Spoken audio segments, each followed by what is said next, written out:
cette séance spéciale aujourd'hui avec un programme assez passionnant que nous espérons va vous intéresser. Alors, bienvenue à ce séminaire. C'est un séminaire de recherche qui a été organisé par les centres de recherche à l'éducation et formation à l'environnement et à l'éco-citoyenneté, en collaboration avec l'Institut des sciences de l'environnement, bien sûr. Et puis qui se tient dans le cadre des activités du Centraire, mais aussi de notre cours Environnement 7000, donc perspective interdisciplinaire dans l'étude des problématiques environnementales. Alors c'est un séminaire qui compte sur la participation de plusieurs invités, et certaines vous connaissez déjà, et je vais les présenter rapidement et après j'en parlerai davantage sur chacun d'eux. Donc, d'une part, Claudia Montano, qui est étudiante de doctorat, puis chargée de cours à l'Institut des sciences de l'environnement. Andrés Larrea, tous les deux finissant dans des programmes de sciences de l'environnement à la maîtrise. Et Marie Santarno, qui est chercheure associée au Centraire, puis chargée de cours également. Et Diana Potes, professeure anthropologue colombienne. J'en parlerai plus loin lorsque chacune des personnes va intervenir. Donc, comme ceux qui sont du cours Environnement 7000 le savent déjà, c'est un cours qui porte donc sur les questions de territoire. Donc, plus particulièrement sur territoire et territorialité dans le contexte de trois communautés autochtones. Aujourd'hui, nous voudrions nous pencher donc davantage sur ces situations spécifiques et celles des peuples autochtones. Donc, des territoires comme un espace symbolique, comme des espaces qui sont convoités, espaces et des territoires qui sont de plus en plus menacés, dont les frontières sont menacées et donc les problématiques d'identité et d'existence de ces communautés sont également à risque. Donc aujourd'hui, à travers ces cas, nous voulons passer à travers de la façon comme ces communautés vivent ces situations de pression, de menaces externes, et qui mettent à risque leur propre façon traditionnelle de vivre, et en même temps les poussent et les mènent à se repenser et à réfléchir sur leur façon de poursuivre, et tout en tenant compte à la perspective de pouvoir maintenir, sauvegarder, protéger leur culture. Donc aujourd'hui, nous allons commencer avec Andrés Larrea, qui va nous présenter donc le cas de la nation Wampis au Pérou. Andrés Larrea, et comme je le disais tout à l'heure, finissant la maîtrise en sciences de l'environnement, il détient un bac en anthropologie de l'Université de Montréal et aussi il est diplômé du programme cours en éducation relative à l'environnement de l'UQAM. Il est chargé de projet à un organisme, un ONG qui existe depuis une trentaine d'années aux îles de la Madeleine, Attention Fragile, qui travaille sur la protection de l'environnement et plus particulièrement des littorales marins. Il a travaillé aussi comme assistant de recherche en ethnobotanique à l'Université de Montréal, au département d'anthropologie, et également comme instructeur de plongée sous-marine et interprète du monde sous-marin Honduras, Bahamas, Mexique et Canada. Il est aussi marin et il a travaillé notamment sur les voiliers de recherche Sedna 4. Est-ce que c'est célibataire? Hélas, non. Donc, il a travaillé lors de la mission documentaire 1000 jours pour la planète. Depuis plusieurs années, il est coordonnateur du centre des programmes de recherche sur les littoraux marins et le récif corallien à l'ONG Takata Expérience de Mahahual, de Quintana Roo au Mexique.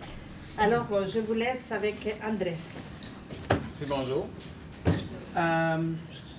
Je travaillais sur la nation Wampis et j'ai commencé ma maîtrise en septembre 2015 et en fin novembre 2015, il y a une nouvelle qui est passée un peu partout sur les peuples indigènes au Pérou, qui est que c'est la constitution du premier gouvernement indigène autonome avec un contrôle sur son territoire en Amazonie péruvienne. C'est une nouvelle qui a passé un peu partout dans le monde. Et cette nouvelle entité s'est nommée le Gobierno Territorial Autónomo de la Nation One Piece, le gouvernement territorial autonome de l'État péruvien, de la nation One Piece. Donc, pour expliquer les raisonnements derrière la construction du nouveau gouvernement, Andrés Noningo Sesen, un visionnaire de la nation One Piece, explique ça de cette façon-là. Nous serons toujours des citoyens péruviens, mais nous serons maintenant notre propre gouvernement responsable de notre propre territoire. Cela nous permettra de défendre nos forêts des menaces de l'exploitation forestière, minière, pétrolière et gazière, et des méga-barrages. Au fil des années, ces menaces grandissent. Cette unité nous apportera la force politique dont nous avons besoin pour expliquer notre vision au monde, aux gouvernements et aux entreprises qui ne voient que l'or et le pétrole de nos rivières et nos forêts. Pour eux, nous sommes trop souvent comme un petit insecte qu'ils veulent écraser. Toute activité planifiée sur notre territoire qui nous affectera devra maintenant être décidée par notre propre gouvernement, qui représente toutes nos communautés. Donc, c'est une question d'avoir la force politique pour être consulté sur les projets dans leur territoire. Après cette nouvelle, j'ai créé un accord de collaboration avec cette nouvelle entité, avec le gouvernement territorial autonome. Et je suis parti en pré-terrain de recherche en mai 2016. C'est là que j'étais capable de faire les contacts initiaux et de discuter avec les membres du gouvernement sur ce qu'allait être la recherche. Et l'année d'après, j'ai passé 10 semaines de terrain dans le territoire entre juin et août 2017. L'accord de collaboration, c'est quelque chose qui n'est pas très pratiqué au Pérou. Donc, ce que j'ai fait, c'est baser cet accord sur les recommandations de l'Assemblée des Premières Nations du Canada. Et ce que j'ai fait lors de mon terrain de recherche, c'était j'ai fait des entrevues semi-dirigées, mais j'ai surtout observé toutes les activités que ces gouvernements-là avaient et toutes les activités qui étaient disponibles. Donc, j'ai observé des assemblées communales, des assemblées des bassins versants, des assemblées du Parlement indigène, des tables de concertation, des projets d'intervention, des sommets organisés par les gouvernements autochtones, et des activités quotidiennes, donc toutes les activités qui pourraient faire partie de la quotidienneté des membres du gouvernement territorial. J'ai aussi organisé, en fait, c'est des membres du gouvernement territorial autonome qui ont organisé des ateliers de discussion avec moi sur différents thèmes qu'eux autres mêmes ont choisis. Donc, on a discuté de la communication, l'éducation dans le territoire, l'économie, et sur les chants traditionnels anen qui sont une façon de se connecter au territoire. Donc, le territoire de la nation One Piece se trouve dans le nord du Pérou, dans la frontière, proche de la frontière avec l'Équateur. C'est un territoire amazonien, de l'autre côté des Andes. Ces territoires, en fait, c'est 9 nations différentes, 9 nations autochtones qui ont annoncé qu'ils allaient créer des gouvernements autonomes pour créer une région complète qui serait autonome en ce qui concerne les projets de développement à l'intérieur de leur territoire. C'est un territoire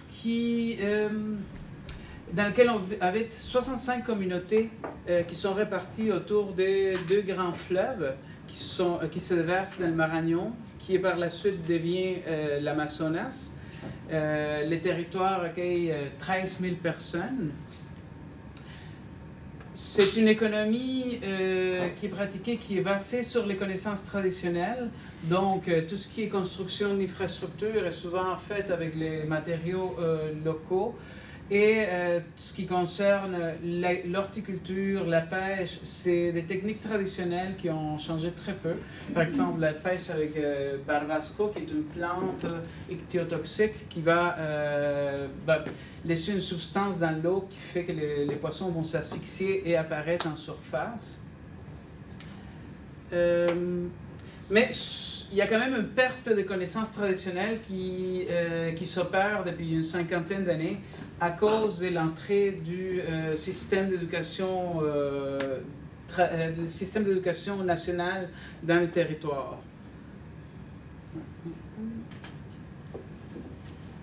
Donc, le territoire est divisé en deux bassins versants. Le bassin du Canus, qui est beaucoup plus navigable, et le bassin du Cancaigne, qui dans la topographie coloniale, on a nommé les Santiago et les Morona. Comme vous voyez dans l'image satellitale, c'est un territoire qui est couvert des forêts. Et au milieu, entre les deux bassins versants, se trouve une chaîne montagneuse, la Cordillera de Campanquis, qui est un élément principal, un élément très central à la culture de la nation Wampis. C'est là qu'on va aller chercher des visions, donc à la quête des visions. La quête des visions, c'est aussi un élément extrêmement central dans la vie des individus Wampis. La quête des visions par la consommation des plantes entéogènes, c'est un élément culturel très important. Et c'est à travers ça, je pense qu'on peut commencer à avoir une idée de ça veut dire quoi le territoire, c'est quoi le territoire pour la nation Wampis. Donc, j'ai demandé un peu c'était quoi le territoire, c'est qui les entités qui habitent dans le territoire, avec qui on se met en relation dans le territoire.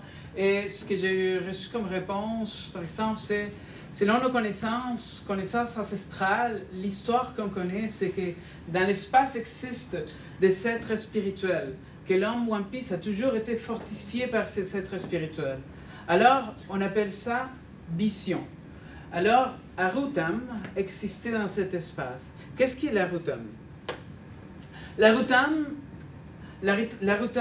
nous disons, c'est le Tout-Puissant, c'est Dieu qui nous a donné la vie, qui nous a donné la vision. La vision, encore une fois, un élément très important pour bien vivre. Arutam est ce qui te donne la force d'être courageux, d'acquérir la vision du tigre, par exemple, ou la vision de l'anaconda.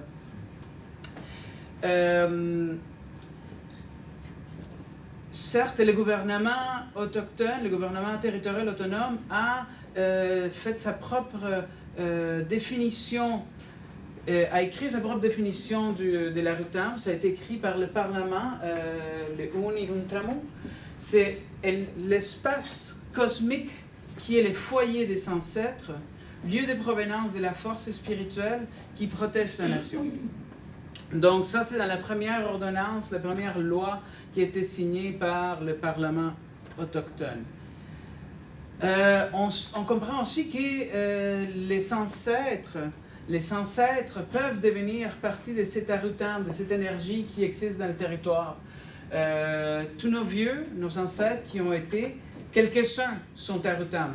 Ce ne sont pas tous les ancêtres qui deviennent Arutam. Ce n'est pas tous, quelques-uns sont Arutam. Et ils retournent à l'endroit où ils ont eu leur vision.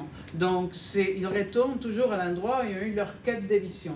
Les montagnes, les chutes d'eau qu'on cherche, qui sont des endroits d'une force spirituelle grande, qu'on cherche pour aller faire une quête de vision. Alors, c'est là qu'ils sont nos grands-parents. Parfois, quand j'arrive ici, mon grand-père apparaît devant moi et me conseille.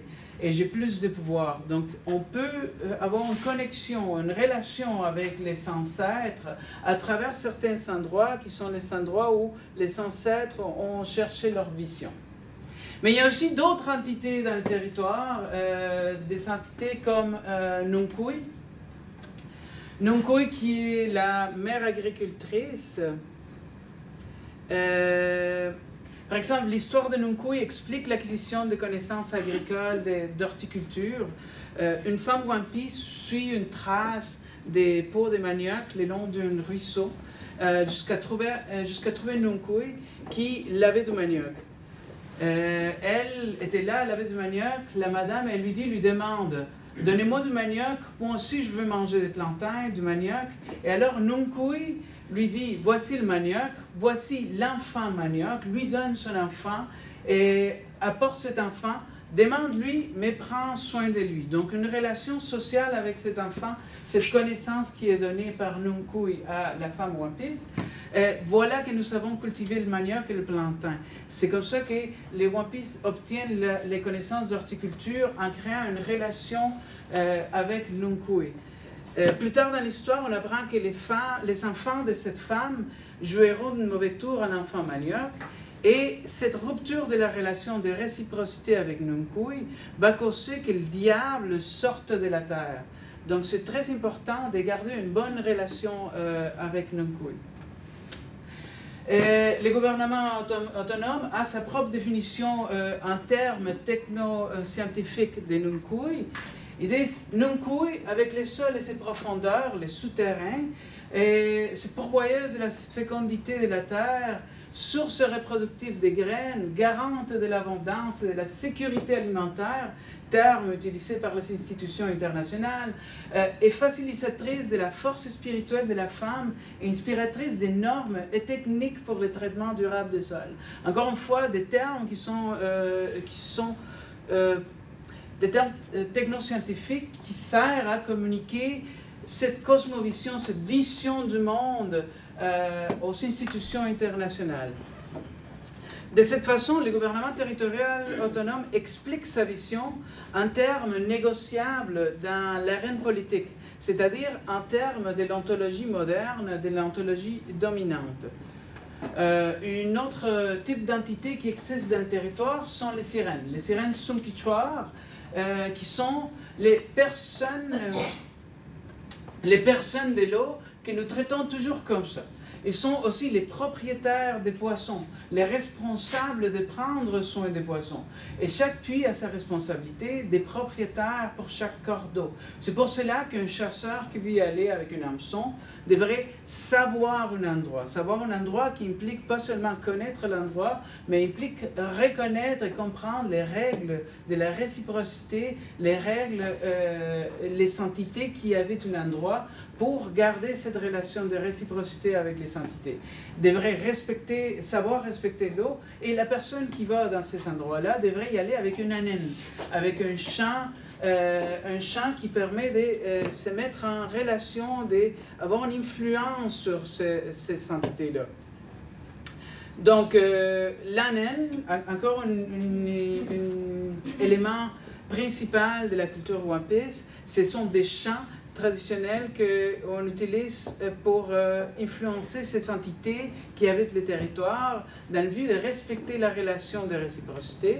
Par exemple, on chante des anènes au moment de faire le travail horticole, on chante des anènes dans sa tête pour ne pas faire peur au gibier lorsqu'on fait la chasse, on chante des anènes, encore une fois, comme une prière dans sa tête lorsqu'on pêche. Et ce chant-là a l'objectif d'influencer les propriétaires du gibier pour, par la suite, influencer les gibiers et attraire le gibier. Encore une fois, le gouvernement territorial autonome va décrire ces sirènes avec des termes technoscientifiques. Donc, ils vont dire Surki, avec les profondeurs des seaux, qui est le lieu de provenance des connaissances sur la gestion des sources d'eau, de la faune aquatique et les normes de la pêche. Ce qui crée une sonification à l'intérieur de la sonification officielle du territoire, qui est un peu une catégorie hybride. On crée des zones de pêche, des repeuplements, des protections des espèces aquatiques et des contacts spirituels avec les esprits d'eau. Cette catégorie hybride, comme les autres, c'est des traductions ontologiques. Ce sont des ponts qui sont créés, des ponts de compréhension entre deux mondes, entre l'ontologie moderne et l'ontologie autochtone, l'ontologie Wampis. Ce sont en fait des efforts extrêmement bien calculés pour créer des espaces politiques d'égalité ontologique entre les systèmes de connaissances indigènes et modernes. Alors, si j'avais à décrire en termes, qu'est-ce qu'est le territoire en termes des membres du gouvernement territorial autonome, le territoire est un système de vie. C'est un réseau de relations, de dynamiques et de potentialités ontologiquement déterminées dans lesquelles les rapports entre l'individu, sa société et les autres entités du territoire doivent respecter les normes de la réciprocité, où il y a des conséquences au moment où il y a un non-respect de ces normes de la réciprocité. Et c'est ces systèmes-là, ces systèmes de vie holistique, que les gouvernements territoriaux autonomes essayent de faire visibiliser. Voici les structures du gouvernement territorial autonome. J'ai eu la chance de suivre un peu tous des membres qui appartiennent à tous les différents niveaux et d'observer des réunions de tous les différents niveaux. On a le gouvernement central avec le Parlement qui est l'autorité maximale et le PAMUC qui est le président du gouvernement autonome. On a les gouvernements des bassins versants, donc 2 bassins versants, les Canus et les Kankaim, et chacun avec une Weisram, qui est une chef des bassins versants. Et après ça, les gouvernements des communautés, les gouvernements de chaque communauté.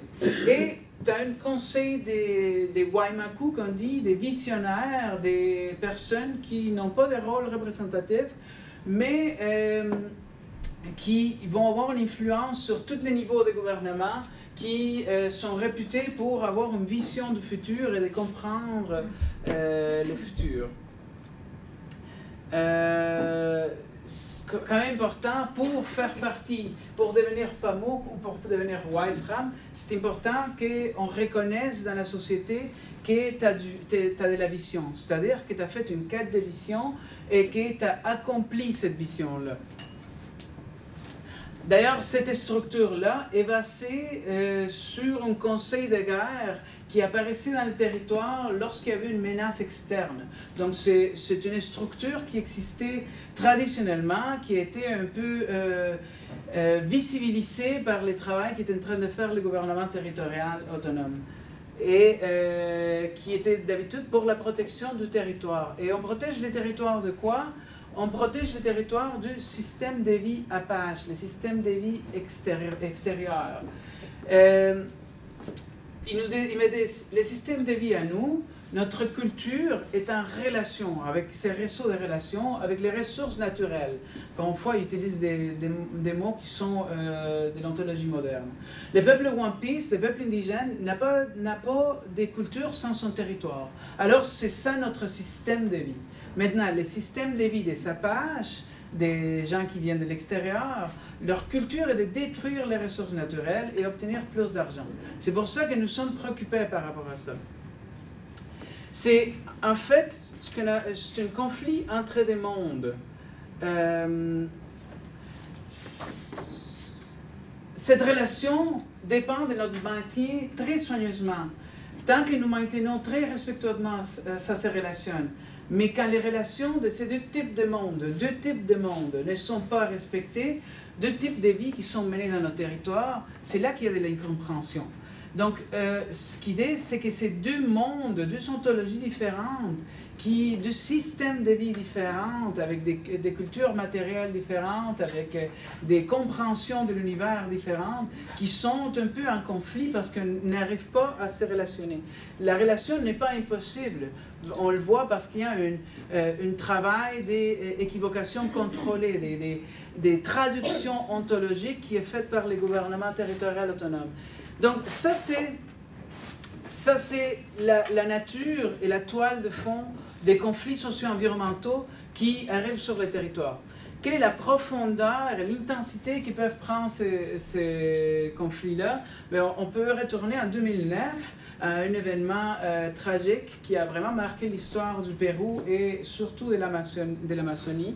Les événements qui ont eu lieu à Bagua, c'est lors des manifestations contre un paquet législatif qui visait à fragiliser la propriété territoriale indigène et ouvrir l'Amazonie à des investissements étrangers. C'est dans le cadre du traité de libre-échange avec les États-Unis.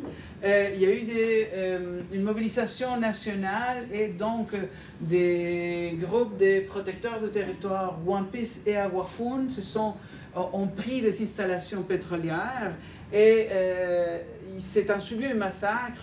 Il y a eu une trentaine de personnes qui sont mortes, donc un grand nombre de policiers, ce qui a fait le tour des nouvelles.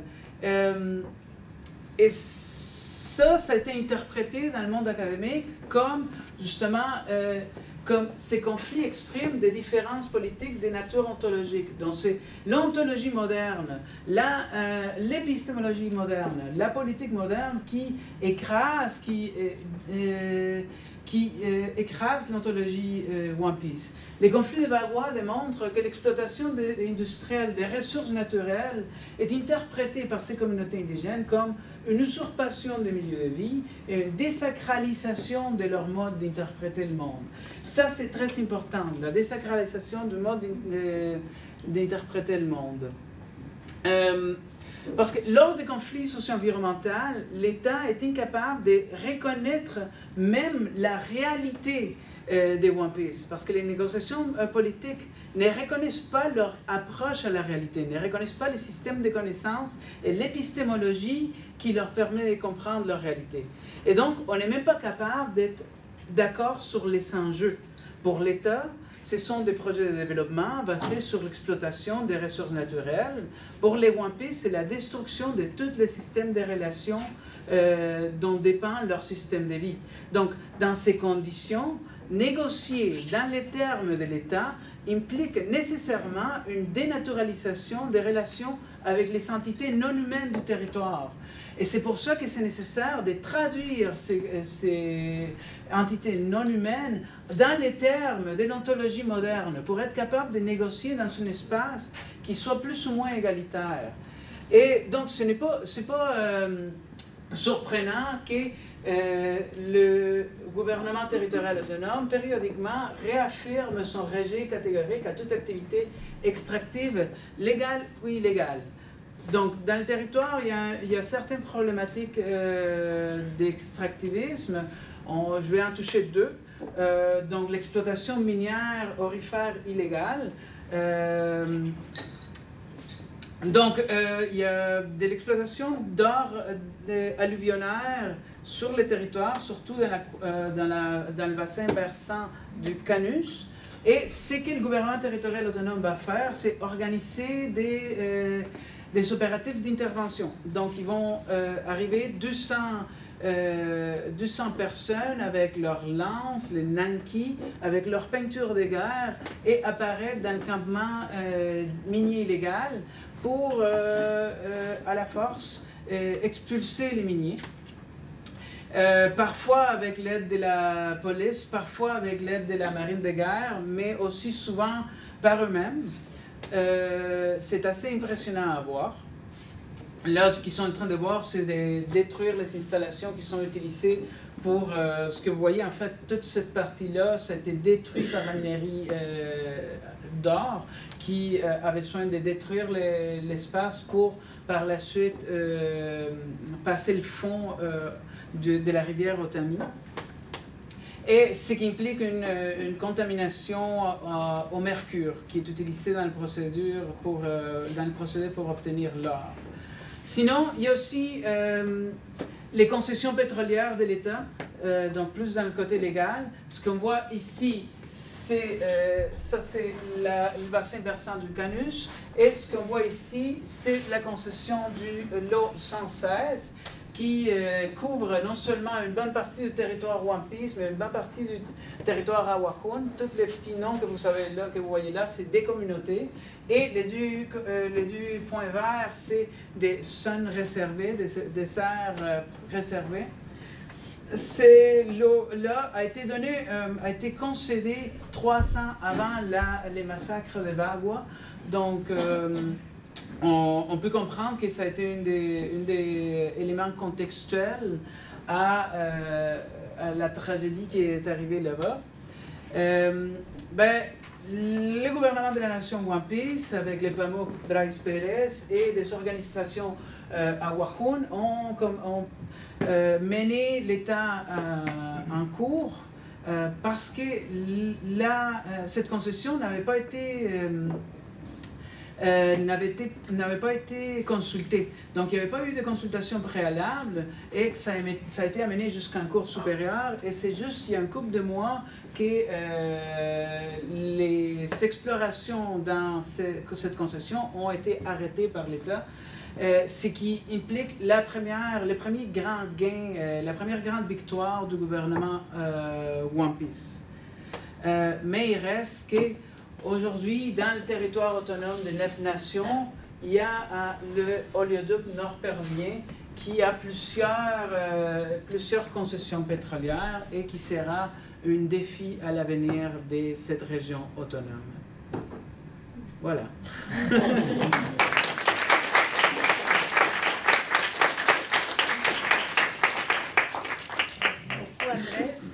On laisserait tout de suite la place à quelques questions et puis de toute manière on reviendra parce que nous avons nos deux invités qui vont commenter, vont récapituler, vont en fait apporter des réflexions sur ce qui est abordé par la suite. Mais si vous avez des questions tout de suite, on va y aller immédiatement. Oui. Vous avez abordé des enquêtes activistes, puis vous avez juste mentionné l'existence de deux, je pense que c'est des aires protégées. Oui, il y a 3 aires protégées qui touchent. Je demandais le rapport à ces aires protégées-là pour les communautés, comment ça se fait, parce qu'ailleurs, des fois, c'est institué soit par les gouvernements de l'État ou par les compagnies privées, ce qui fait qu'on... Ouais. OK, les aires protégées qui sont là font partie du parc Ixincat-Mura, qui est le parc Cordillera del Cóndor en espagnol. En fait, la région entière était en conflit armé. C'était le conflit entre l'Équateur et le Pérou depuis les années 40, parce que la frontière n'a jamais été bien tracée. Et en 1995, lorsque ce conflit-là lorsque la zone était pacifiée, ça faisait partie du traité entre le Pérou et l'Équateur, le fait de créer un parc binational. C'est dans ce contexte-là que ces 3 zones-là ont été créées. L'une, le parc Ixincat-Mura, a été créé et par la suite concédé en concession à une minière canadienne. L'autre, en fait, on va retourner. C'est la zone Santiago-Comaina qui prend une bonne partie de la cordillère de Campanquis et la réserve communale Tuntanaim ont été dessinés en travail en ensemble avec les gouvernements. Donc ça faisait partie des négociations avec le gouvernement. Il y a eu vraiment un travail de la part du gouvernement d'envoyer des gens pour vraiment être capable de savoir c'est où qui finissait le territoire de communauté, quel était le territoire qui était traditionnellement conservé et non pas utilisé par les communautés. Et c'est comme ça que les parcs ont été créés. Et tout de suite, après que le parc soit créé, ils ont donné la concession qui donnait la moitié des 2 parcs. Donc vous pouvez comprendre que oui, ils ont déjà participé à un processus de protéger avec l'État certaines régions, et qu'ils ne trustent plus l'État, ils n'ont plus de confiance à l'État. Donc, pour eux autres, c'est très important que cette zone-là, qui sont des parcs, soit reconnue comme du territoire qui est de leur nation. Parce que lorsque tu signes que le territoire devient une zone protégée, bien maintenant, c'est la propriété de l'État. Donc, ce n'est plus des territoires non concédés. Est-ce qu'il y aurait une autre question? Oui, Guillaume? Justement, c'est quoi le pouvoir du gouvernement autonome par rapport à l'État péruvien? Comment ça fonctionne? Je parlerai plus d'agentivité. Agentivité? Oui, parce que c'est le pouvoir qu'ils sont capables de se créer. C'est la légitimité qu'ils sont capables de se créer avec les institutions qui sont autour de eux. C'est la légitimité de la démocratie directe, de la démocratie participative qui leur donne de la légitimité. Il y a un groupe politique qui les a reconnus devant le Parlement péruvien. Le gouvernement central ne parle pas de ça, donc parce que juste les mentionner serait reconnaître leur existence. Mais, par exemple, à chaque fois que j'étais dans une table de concertation avec eux autres, je voyais que les gens du gouvernement territorial sont tout le temps en action, sont tout le temps en concertation avec les gens du ministère qui fait la protection de cette zone-là, qui sont en contact avec les gens des foresteries, ils sont en contact avec la police, le gouvernement régional de Loreto et d'Amazonas. Donc, sont en contact avec des gens à peu près à tous les niveaux, sont capables de négocier avec des gens à tous les niveaux. Les gens reconnaissent, parce qu'il n'y a pas d'autre choix, vu que ce sont les seules autorités présentes sur les territoires, Mais au niveau politique, au niveau du gouvernement central du Pérou, ben, c'est pas reconnu encore. Et c'est ça la lutte. C'est ça un peu la lutte politique en ce moment, d'avoir une reconnaissance autant à l'intérieur du pays, par le gouvernement, pour pouvoir négocier d'égal à égal. Mais ça impliquerait en fait un changement dans la Constitution. Au Pérou, on est dû pour un changement dans la Constitution. Là, on a encore une Constitution qui a été mise en place par une dictature. Et puis une dernière question, Sambakati. Voilà, c'est juste par rapport à la relation entre les peuples autochtones et leur vision structurelle. Est-ce que cette relation-là, d'après votre recherche, a des preuves concrètes et ça rentre aussi en ligne compte de leur développement?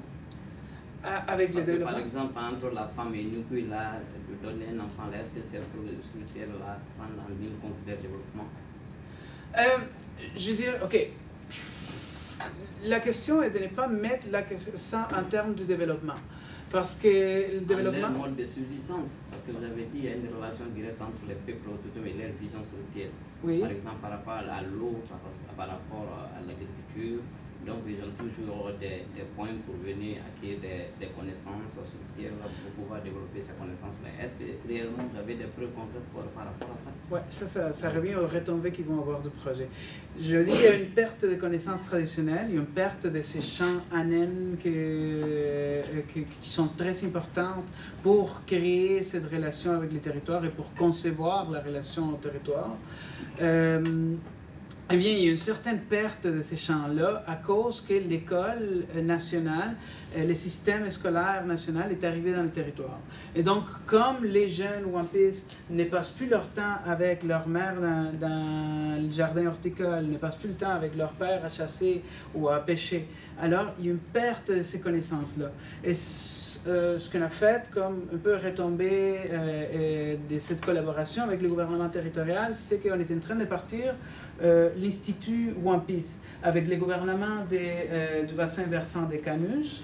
On est en train de développer des programmes éducatifs qui vont permettre d'amener des aînés des villages, sortir les enfants de l'école et les amener à avoir des expériences, des connaissances traditionnelles dans un cadre qui leur permet d'avoir toute la logistique. Donc, cette récupération et de trouver une nouvelle voie de transmission des connaissances traditionnelles, c'est au cœur du travail du gouvernement territorial autonome. On va poursuivre, on va revenir après parce qu'autrement on va retarder les cours en fait, qui étaient prévus pour les présentations, mais on va revenir, prenez note de vos questions, de vos réflexions. C'est sûr que ce processus de résilience tel comme est vécu par les Wampis suscite énormément de questions à divers niveaux et il y a là un effort important de réexistence dans le contexte des économies globalisées, dans le contexte contemporain. Donc, il y a des enjeux qui sont tout à fait intéressants sur lesquels on pourra réfléchir davantage, y compris la place de la femme, je dirais aussi, dans tout ce processus-là qu'on a un peu entendu parler, sauf dans les traditions. Mais on y reviendra, et on reviendra après, en fait, lorsque sera le moment des échanges et des débats. Donc, maintenant, avec nous, c'est Claudia Montaño Suárez, qui était, comme je le disais tout à l'heure, étudiante finissante du programme de doctorat en sciences de l'environnement de l'UQAM. Elle détient un bac en sociologie de l'Université Autónoma Gabriel René Moreno, une maîtrise en droit international et une spécialisation en droit autochtone de l'Université San Carlos de Guatemala, et aussi une spécialisation en foresterie communautaire du Centre de recherche et d'études supérieures en anthropologie sociale du FLACSO, qui est la faculté latino-américaine des sciences sociales.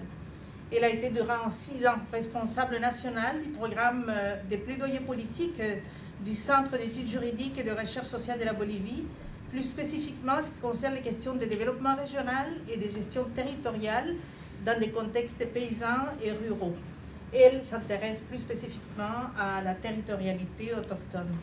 Donc avec Claudia, on va pouvoir aborder la question des territorialités autochtones dans les cas des communautés autochtones Innu et, au Québec et Mojeño dans le contexte de l'Amazonie bolivienne. Merci. Merci, bonjour. Je vais essayer de partager ma recherche. Je concentrerai la présentation surtout pour aborder la territorialité des territoires. Mais je vais essayer de faire vite pour arriver à finir Meduca. Donc, entre l'Enitacinan et la Casa Grande. L'Enitacinan, c'est le nom que les Inuits donnent à leur territoire. Et les autochtones de la Bolivie, des terres basses ou basses terres, généralement, ils nomment leur territoire comme la Maison Grande, la Casa Grande. Donc, je vais vous inviter à parcourir ma présentation entre les deux territoires. D'abord, j'aimerais situer un peu la présentation que je vais faire parce qu'elle se situe dans une recherche doctorale plus large. D'abord, je m'intéresse au vivre bien et les dialogues du vivre bien avec la territorialité autochtone. Donc, cette recherche que je fais dans le cadre du doctorat, il a 3 volets. Un volet théorique qui cherche à cerner c'est quoi le vivre bien. Rapidement, le vivre bien, c'est une notion autochtone des peuples andins de la Bolivie et d'Équateur qui a été inscrite dans la Constitution équatorienne dans le 2008 et dans la Constitution bolivienne en 2009. Elle a été traduite du concept autochtone Aymara, Suma Camaña en Bolivie, et du concept Quechua en Équateur, Suma Causa. Donc, d'abord, il y a une traduction culturelle du concept pour être introduit dans la constitution politique des 2 pays. De l'autre côté, elle a été abordée en Équateur, accès au débat du développement et très lié au débat de la nature comme un sujet des droits. Tandis qu'en Bolivie, le concept de vivre bien a été abordé plus accès à un principe éthique, moral de la société. Étant le vivre bien une finalité de la société et l'économie au service de cette finalité. Donc, une des choses que je me posais quand je commençais à faire la recherche, c'était quoi le vivre bien, car il me semblait qu'il y avait plusieurs interprétations autour de la notion des autochtones. D'abord, une traduction culturelle qui était questionnée pour les autochtones, mais en deuxième lieu, il y avait un regard dans le cas équatorien qui présentait la notion comme étant une proposition de post-développement et dans le cas de la Bolivie comme étant une proposition de post-capitalisme. Donc, la recherche, je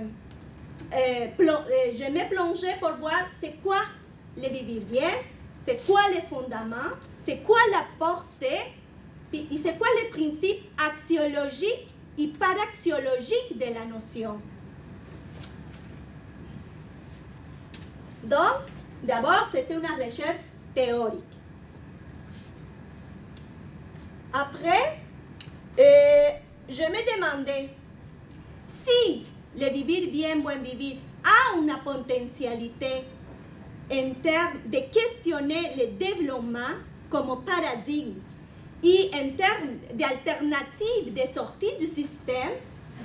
Est-ce que le vivre bien pourrait être généralisable, pourrait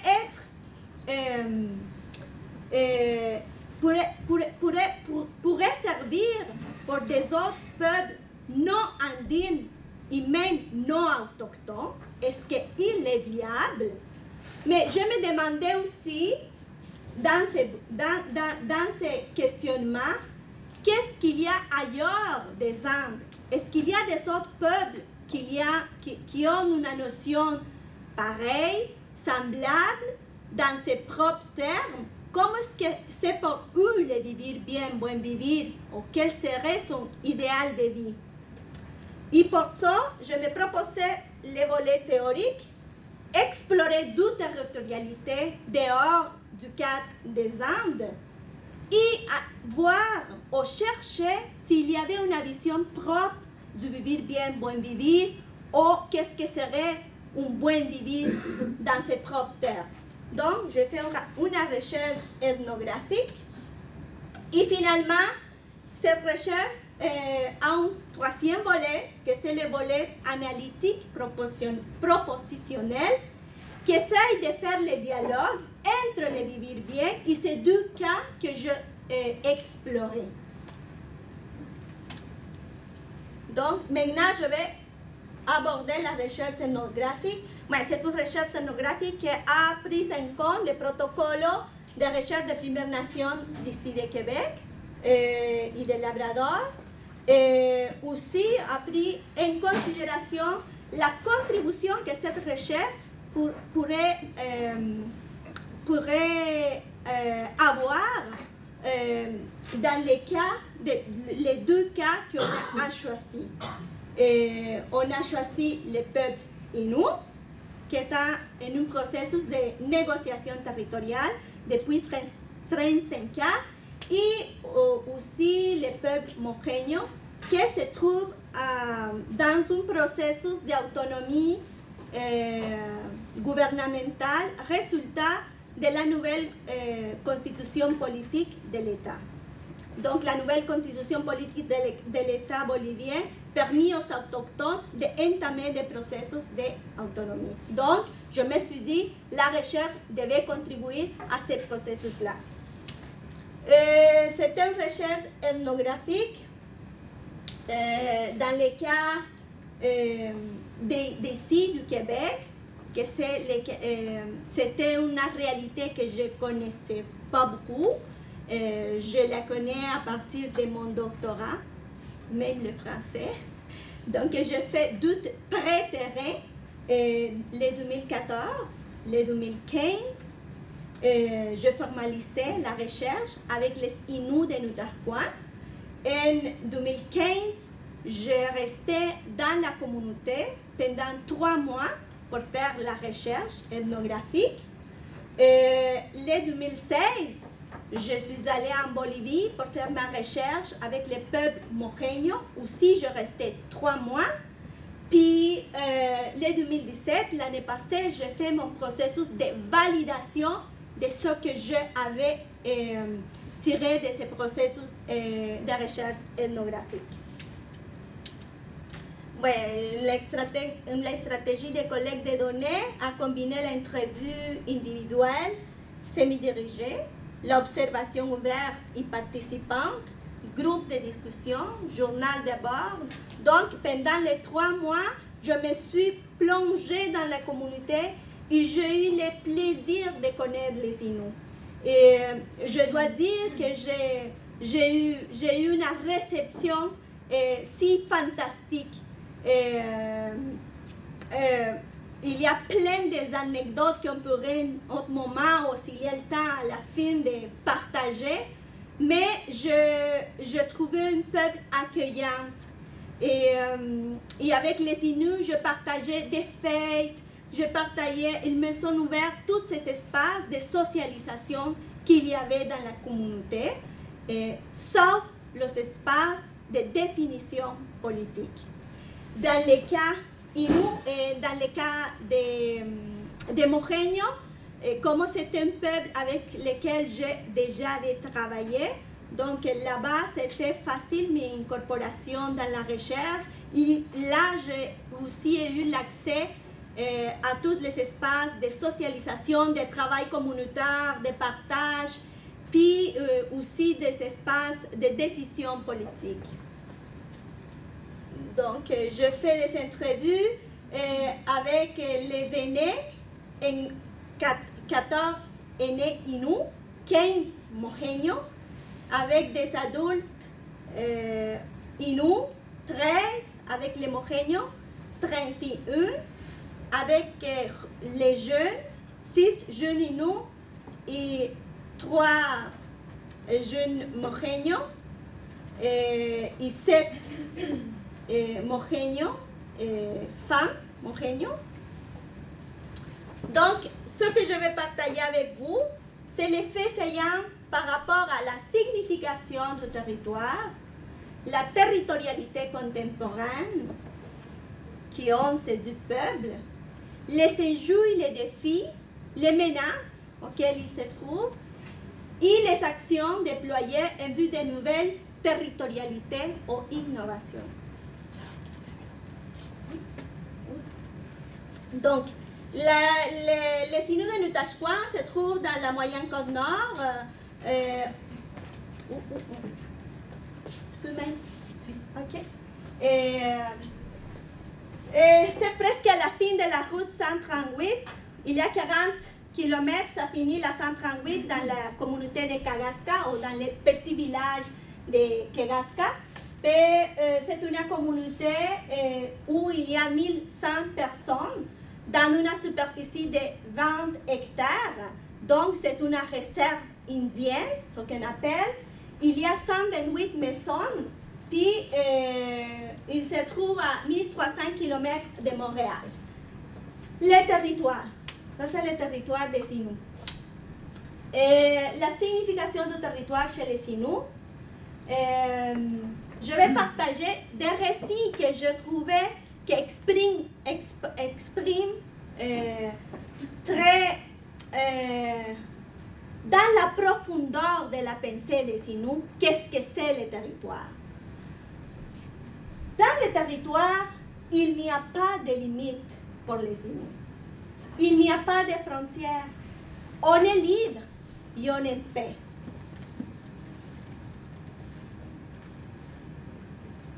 Le territoire est Marie-Ange, ma mère.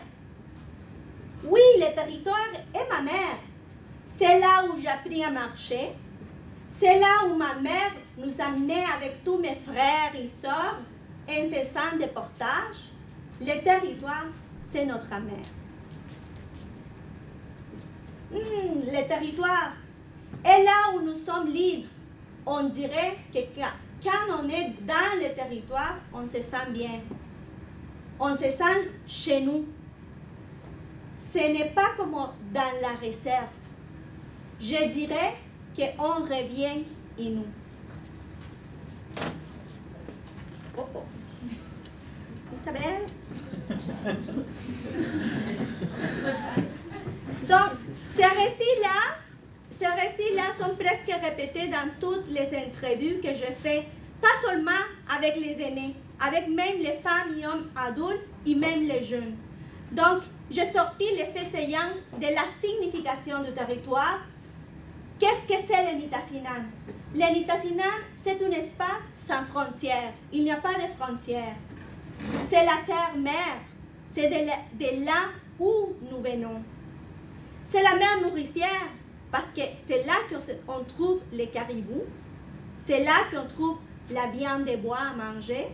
C'est là qu'on trouve les médecins. C'est là qu'on trouve les petits fruits qu'on mange dans l'été. Donc, c'est là qui nous donne la nourriture. C'est la liberté, c'est un espace de liberté. Le temps se fusionne avec l'espace. Ce n'est pas le temps, c'est ce que m'ont dit dans ces mots, ce n'est pas le temps des blancs. On ne marche pas avec les calendriers, on marche avec les saisons. C'est la paix. Personne ne cherche les conflits. C'est la paix parce qu'il y a l'espace. Il faut dire que l'Inuit a besoin d'espace.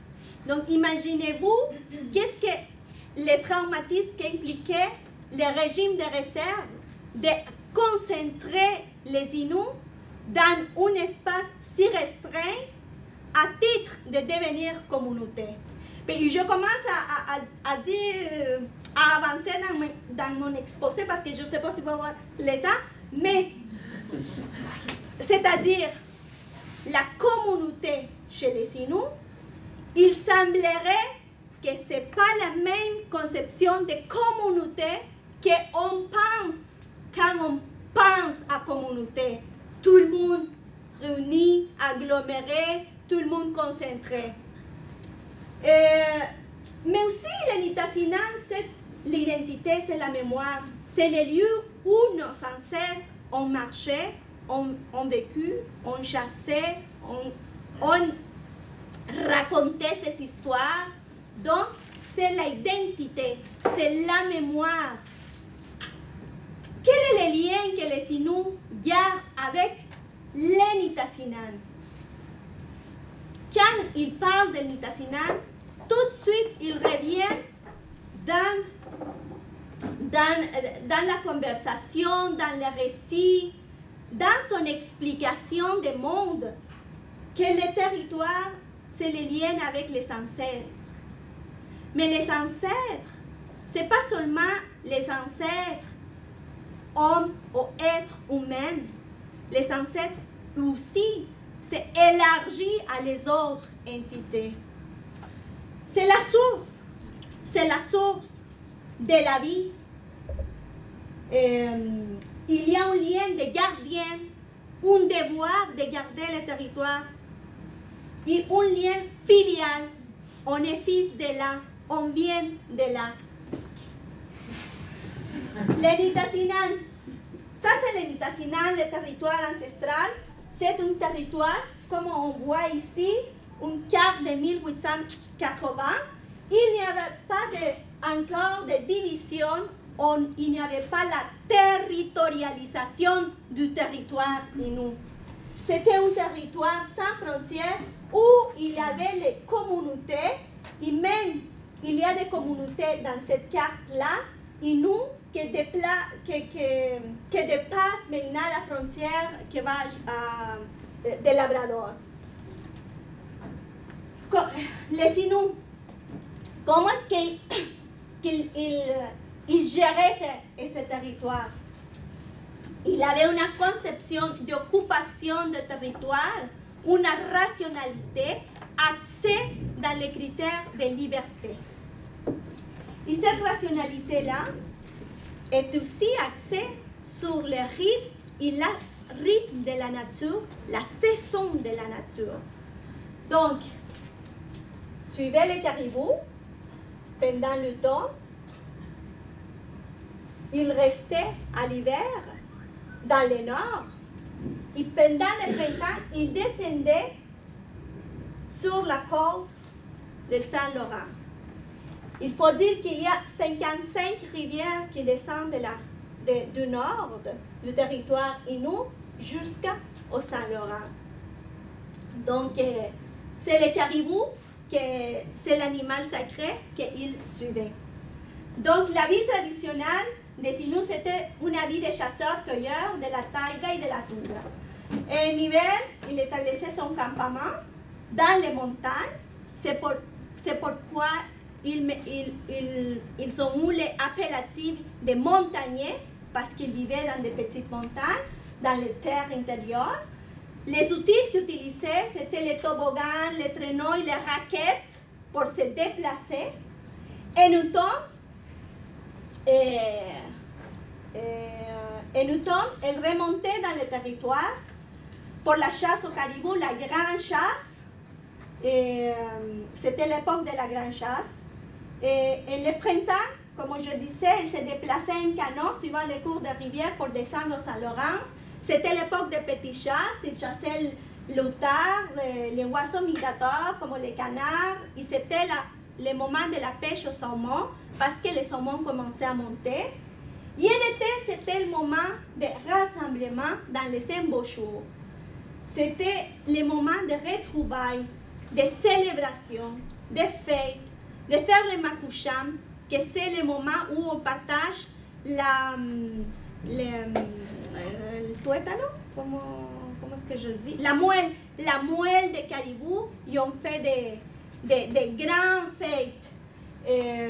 Et on chante avec les tambours. Seulement les aînés pouvaient chanter parce que pour avoir les droits à jouer les tambours, il fallait faire un rêve.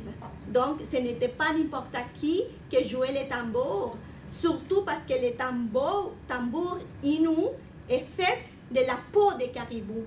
Et étant les caribous vénérés, n'importe qui pouvait jouer et battre la peau des caribous. Et donc, l'été aussi, c'était le moment de la flûte de mer et c'était le moment de la planification. Donc, on parle d'un peuple qui est planifié.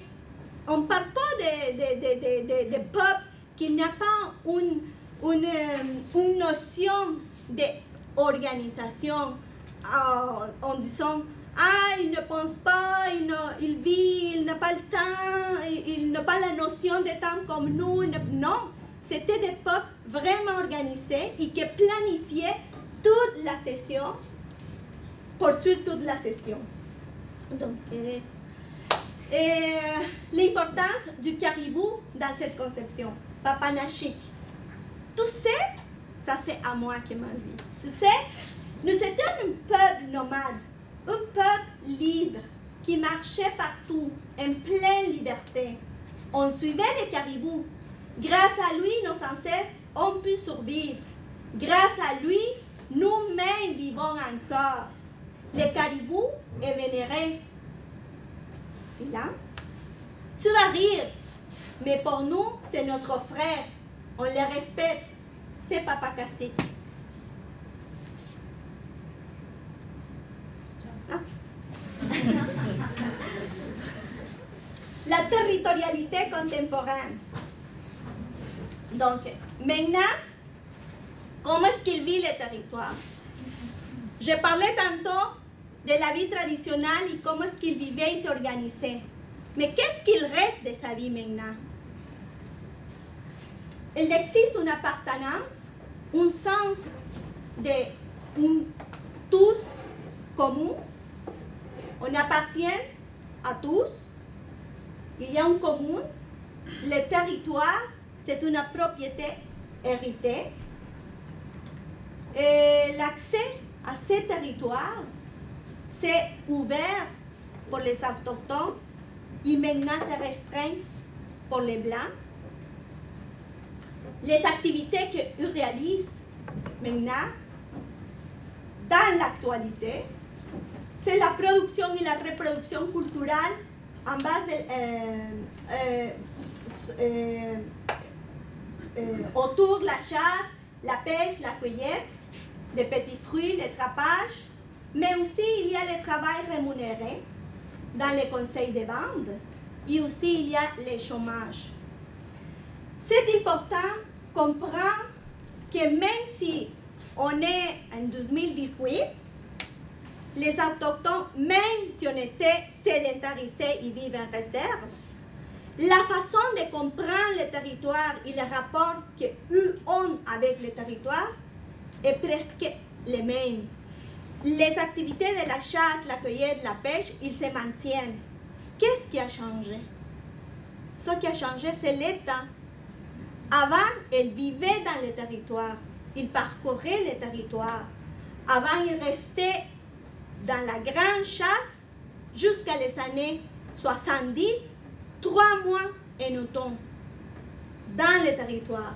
Maintenant, il reste seulement 2 semaines. Pourquoi il reste 2 semaines? Parce qu'il y a le travail dans la communauté. Ceux qui travaillent doivent répondre au calendrier des Blancs, comme ils l'appellent. Ceux qui travaillent dans le conseil de bande doivent se présenter au bureau de lundi à vendredi. Et ceux qui ont des familles, les enfants doivent aller à l'école. Donc, ce sont les éléments qui ont brisé la temporalité des Inuits et le rapport au territoire et les activités de reproduction et production culturelle de ce peuple. La participation, c'est la famille nucléaire, c'est les clans, les cercles d'amis. La manière de faire ces activités dans le territoire maintenant sont avec des outils modernes. Ils ont des skidoo, ils ont des bateaux moteurs, ils ont des outils modernes. Et la dynamique de distribution, il y a des partages. et le partage c'est entre clans, entre familles. Il n'y a pas le partage comme avant. Mais ce qui est important pour les Inuits, c'est de partager avec les aînés qui n'ont pas de fils ou filles pour leur donner la viande de bois. Et aussi les enfants. Dans le Nitaxinan, donc, existe une rationalité axée sur la liberté en relation à l'occupation et l'appropriation de l'espace. Mais il y a de nouvelles dynamiques aussi. Le territoire est devenu monoethnique et communautaire. C'est-à-dire, avant le territoire, il y avait une conception, c'est de tous les Inuits. Maintenant, c'est de chaque communauté. C'est-à-dire, les Inuits de Nutashquan ont leur Nitassinan. Les Inuits de Sipit ont leur Nitassinan. Donc, ce territoire ancestral non cédé est devenu un territoire monoethnique communautaire. De l'autre côté, la gestion et l'exploitation du territoire pour la poivrerie, les bateaux de pêche, les barrages du gouvernement par Hydro-Québec sont des activités qui sont nouvelles pour le territoire, qui génèrent des conflits. Et la territorialité aussi se fait actuellement brisée, obstaculisée, ou il y a une tension entre le travail non rémunéré, les conseils de vente et le chômage. Pourquoi? Tu peux mettre tout. Non. Pourquoi? Mais pourquoi on peut comprendre ces changements dans les Inuits? Il y a eu un processus très long, historique de dépossession. Il y a eu les postes de traite, que ça commençait dans le 16e siècle. Les premiers postes de traite au Québec, c'était à Tadoussac en 1600 avec les Inuits. Il y a eu une occupation sporadique dans le siècle 18 ici. Donc ça commençait plus tard parce que c'était plus au nord. Mais ce qui est important de savoir ici, que cette phase, la poste de traite, situe au territoire Innu dans une géopolitique mondiale coloniale.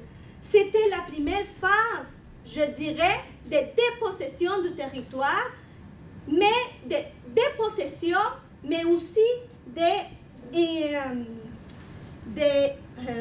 attachement de ce territoire à la géopolitique mondiale. Le marché de la fourrure, c'était un marché international, c'était colonial, et qui, en quelque sorte, s'est nourri de la main d'œuvre des Inuits.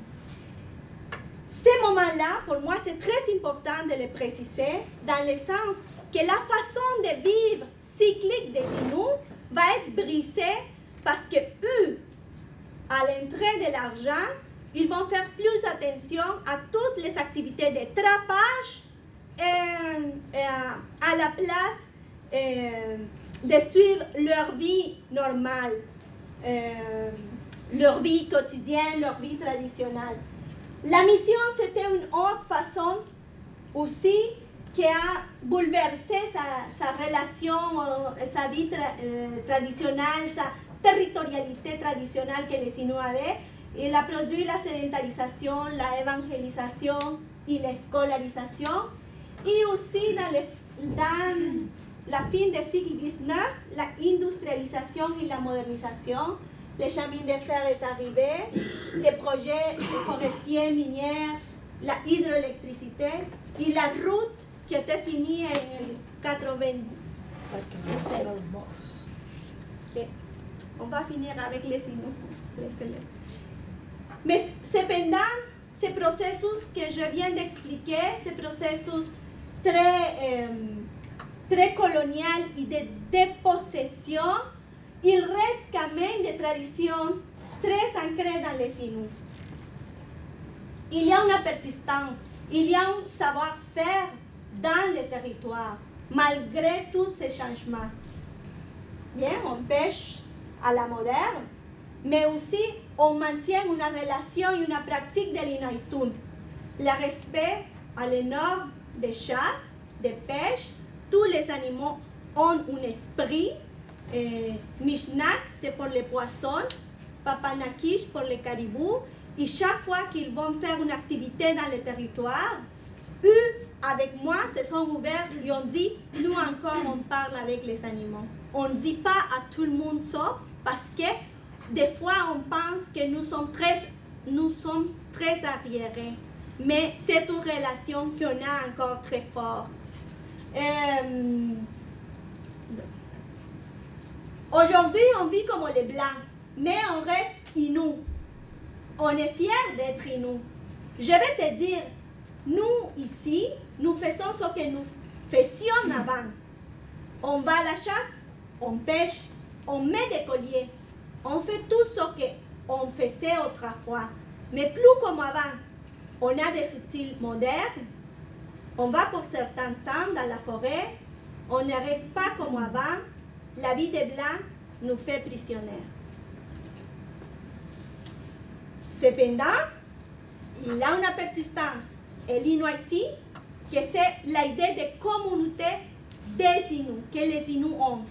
Et qu'est-ce que c'est cette communauté? C'est sujet collectif que j'appelle, c'est sujet commun collectif de la territorialité. C'est sujet qui exerce la territorialité.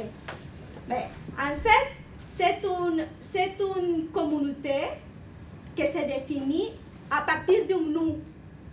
Toutes les familles, un nous. Il y a un sens d'appropriation et de pertenance à un Inuit ici qui est de tous. Aussi, il y a une idée d'ici et maintenant, du temps et du moment présent. C'est ici où nous vivons. C'est un lien d'appartenance. Et évidemment, par rapport, c'est un opposé à la réserve.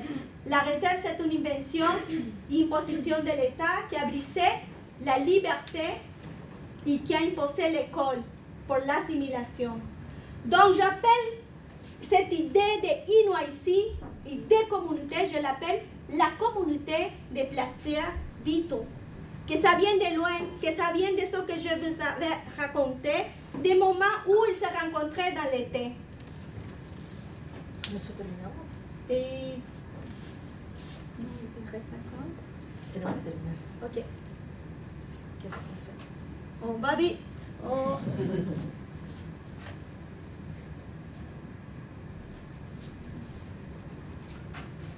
Je pensais que j'allais... Je pensais qu'il avait toute la journée. Non, non, non, non. Non, mais les valeurs... Il va falloir sacrifier les morts aussi. Non, mais les valeurs Inuits, dans cette territorialité, aujourd'hui, maintenant, présent, c'est la paix, le respect, l'harmonie, la collaboration, la solidarité, la coopération et l'amour. Comment se manifeste, comment est-ce que se manifestent ces valeurs-là? Donc, c'est le respect à toute échelle, aux animaux, les bois, les aînés, les enfants et les veuves. Il y a un partage élargi entre elles, la solidarité et coopération, mariage et décès. Ça, j'ai eu l'occasion, pas très heureuse d'être, mais pendant mon séjour à la communauté, j'ai eu l'occasion d'être dans 2 décès dans la communauté. Et c'était le moment pour moi, comme je dis, la communauté des moments de plaisir.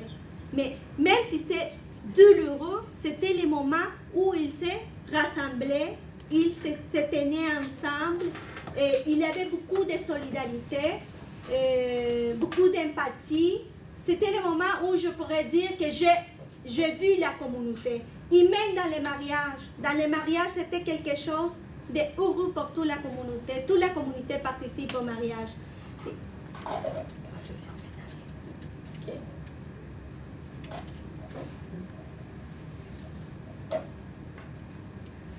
Je vais venir ici.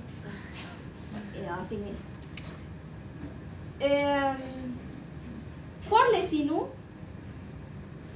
ce territoire que j'avais dit que c'était très grand, sans frontières, qu'il y avait des limites, où ils se sentent vraiment eux,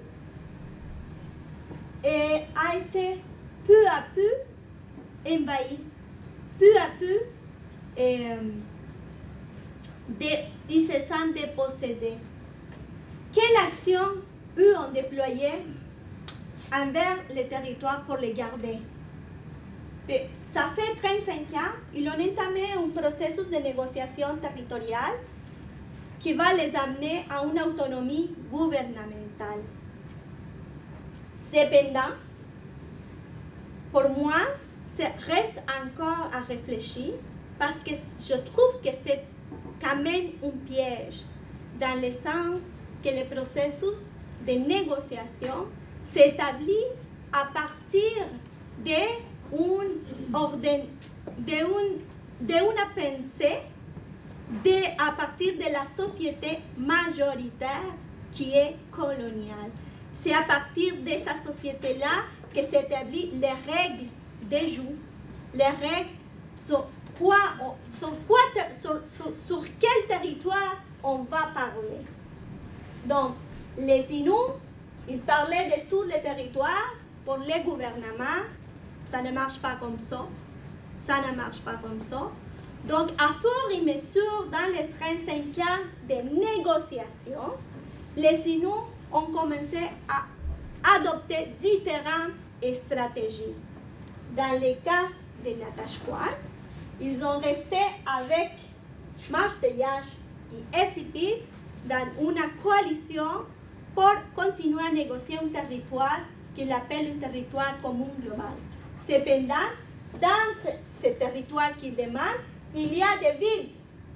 Ces vides-là sont aussi des demandes que font les autres communautés inues. Donc, à la base, il y a une division de la vision des nations inues. Et chaque communauté devient une nation. Et, en ce sens, le territoire est divisé.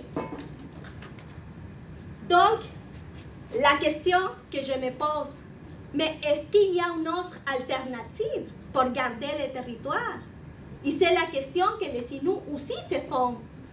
Si on ne fait pas un processus de négociation, à la fin, on va rester sans rien.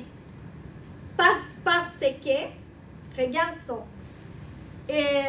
au Canada, les droits ancestraux des Autochtones relèvent du fédéral, de la loi des Indiens. Et la loi constitutionnelle du Canada garantit au peuple autochtone les droits à ces activités ancestrales, c'est-à-dire traditionnelles, la chasse, la pêche, la cueillette, mais il ne dit rien sur la propriété du territoire. Les lois de territoire et des ressources naturelles relèvent du Québec. Donc, là, il y a une séparation de quelque chose que pour les Inuits, il n'y a pas de séparation. Dans sa réflexion, dit, oui, on est protégé par la reine, mais le Québec, chaque fois qu'il fait des développements de Hydro-Québec, fait développement minier, ils viennent, ils nous dépossèdent du territoire parce qu'il a la loi à sa faveur. Et nous, on n'a rien pour nous défendre. Donc, cette impasse fait que les Inuits ont dit, OK, on va entamer ce processus au moins pour garder quelque chose en papier qui dit que c'est nôtre. Mais aussi, ça devient dans un conflit dans la communauté parce que les aînés, surtout, disent c'est Nitassinan qu'on est en train de négocier, c'est pas moi Nitassinan. Mon Nitassinan à moi, c'est celui-là où mes ancêtres marchaient, parcouraient. C'est pas le Nitassinan que je reconnais. Donc, le processus de négociation territoriale a besoin d'un référendum pour être accepté. Et là, je trouve qu'il y a un conflit potentiel. Oui, et la dernière chose que je voulais dire, que je trouve aussi quand même, aussi dans ces pièges-là, qu'il y a des ententes avec Hydro-Québec. Et des ententes que eux disent, il faut faire des ententes parce qu'il va y avoir des redevances. Donc, eux ont signé, par exemple, la Romaine. C'était la première communauté. Mais quand on demande pourquoi vous avez signé, eux disent, parce qu'on a besoin d'argent et pour aller au territoire, les aînés, les familles, on a besoin d'argent pour monter au territoire avec l'avion, avec l'hydroavion, avec les moyens modernes. Et nous, on n'a pas l'argent. Donc la façon d'occuper maintenant le territoire pour faire les pratiques de l'Inuaitun, que c'est toute la pratique de la chasse, la cueillette, la pêche, c'était avec les moyens que même le gouvernement donne. Donc, c'était comme je dis, des actions déployées en vue de nouvelles territorialités, mais qui a deux façons de les voir. Je vais finir avec ça. Merci. Merci beaucoup, Claudia.